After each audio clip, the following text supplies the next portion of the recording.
ఇప్పుడు కమిటీ కుర్రలు చేసినావు కదమ్మా, అందులో వచ్చిన పైసలతోటే ఇల్లు పెట్టినవా, ఉమ్. లేకపోతే మళ్ళీ మా అన్నని ఏమన్నా మా నాగేంద్ర బాబు అన్నని మళ్ళీ అడిగినవా ఏమన్నా? ఎవరిని? మీ అన్నయ్యనా? ఆ, ఏం అడగలే. ఇందులో వచ్చినవి అందులో పెట్టా.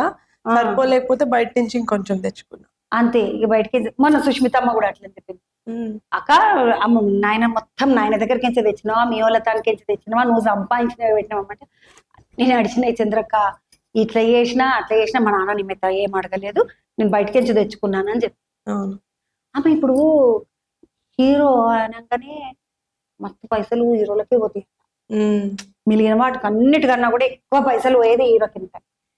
ఇప్పుడు ఈ పిల్లగాడు నీతో ముందు కూడా చేసిండు కదా ఒక అవును. చిన్న ఫ్యామిలీ స్టోరీ, అవును. చెప్పద్దాం రోజు ఆట నాటన తీసుకుందాం కానీ నువ్వు ఇట్లా మాట్లాడకని ఇట్లా చెప్పినావా, ఎట్లా తీసుకున్నావు?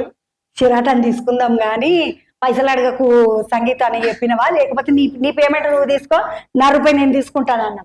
అంతే. లేదు, నేను ఏది వర్క్ ఎప్పుడు అదే ఎస్పెషల్ గా ఇలా ఆర్ట్, నటన అంటే ఆర్ట్ కదా, నటన సినిమాల్లో ఏదన్నా కళ కదా, కళ ఏది ఫ్రీగా చేయకూడదు అని నమ్ముతాను నేను.